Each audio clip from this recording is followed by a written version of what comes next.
Good afternoon. My name is John Michael Turner. I currently reside in Burlington, Vermont. I served with Kilo Company, 3rd Battalion, 8th Marines as an automatic machine gunner. There's a term, once a Marine, always a Marine, but there's also the term, eat the apple, F the Corps. I don't work for you no more. That was John Michael Turner stripping his medals and ribbons from his chest and throwing them into the audience to the applause of attendees at Winter Soldier. Turner then went on to describe some of his time in Iraq. On April 18th, 2006, I had my first confirmed kill. This man was innocent. I don't know his name. I called him the Fat Man. He was walking back to his house, and I shot him in front of his friend and his father. The first round didn't kill him after I had hit him up here in his neck area. And afterwards he started screaming and looked right into my eyes. So I looked at my friend who I was on post with, and I said, well, I can't let that happen. So I took another shot and took him out. He was then carried away by the rest of his family. It took 7 people to carry his body away. We were all congratulated after we had our first kills, and that happened to have been mine. My company commander personally congratulated me, as he did everyone else in our company. This is the same individual who had stated that whoever gets their first kill by stabbing them to death will get a 4-day pass when we return from Iraq.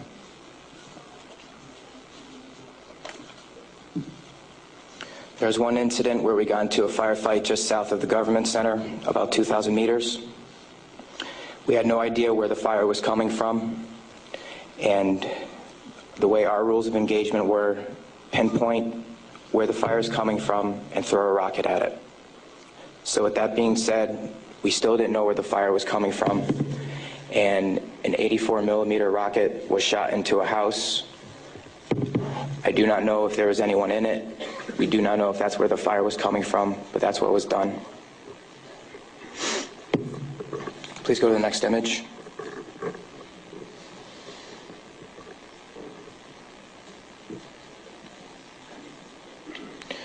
This man right here was my 3rd confirmed kill. As you can see, he was riding his bicycle. Later on in the day, we went ahead and we had CBS Laura Logan with us, but she was with the other squad.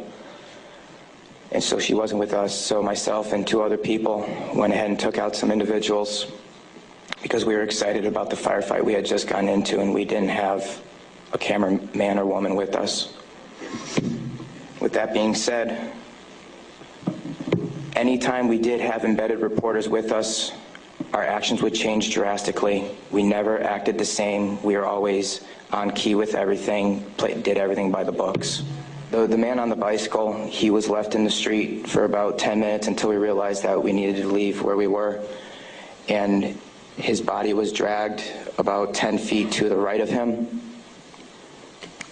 where his body was thrown behind a rock wall, and his bicycle was thrown on top of him.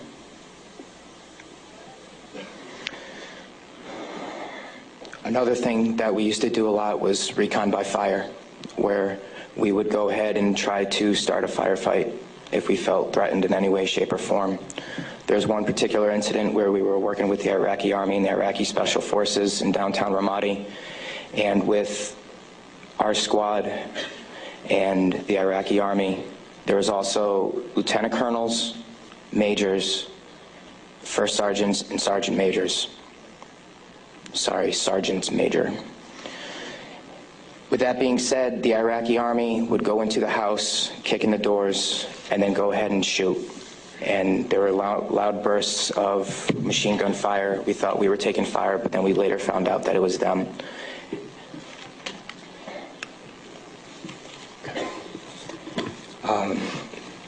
House raids.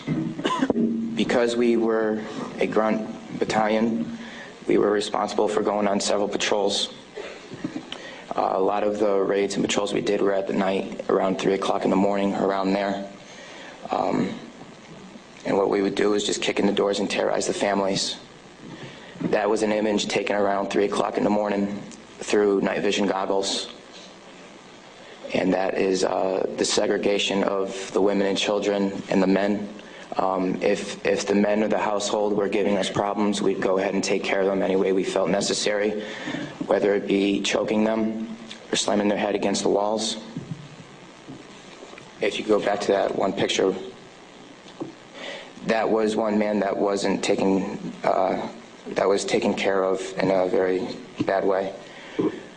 Because of all the wiring that he had, it would be considered an IED making material.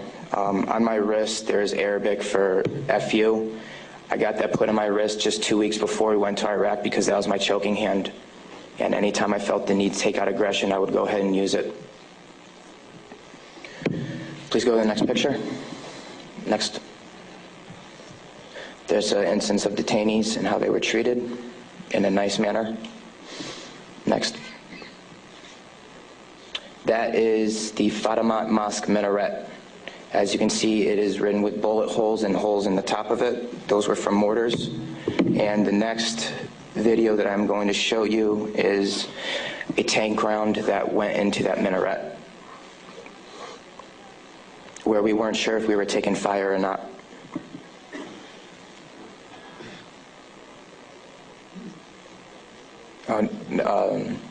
I'll talk about this one. This is after one of the guys in a weapons company had gotten shot. This is a way that we would take out our aggression.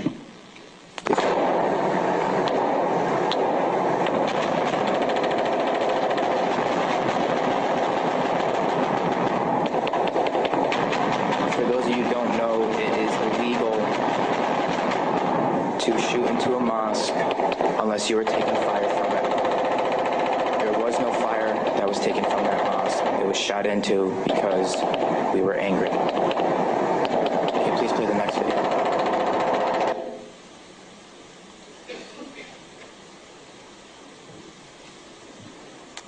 We are on ice cream, trying to suppress the blue and white minaret named Fatima al-Zahra.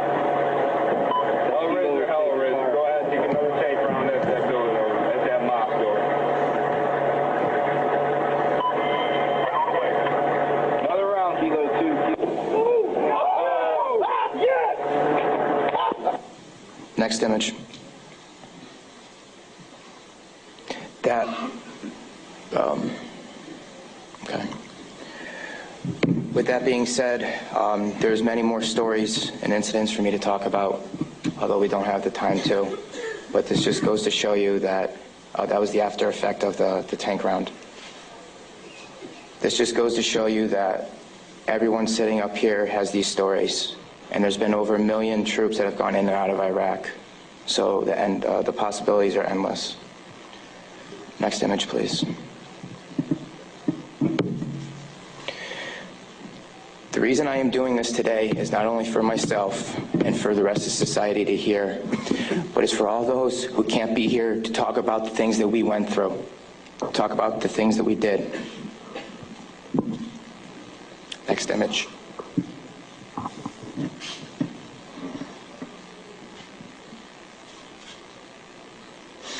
Those 4 crosses and this memorial service were for the 5 guys in Kilo Company, 3rd Battalion, 8th Marines that we lost. Throughout our unit, we had 18 that got killed.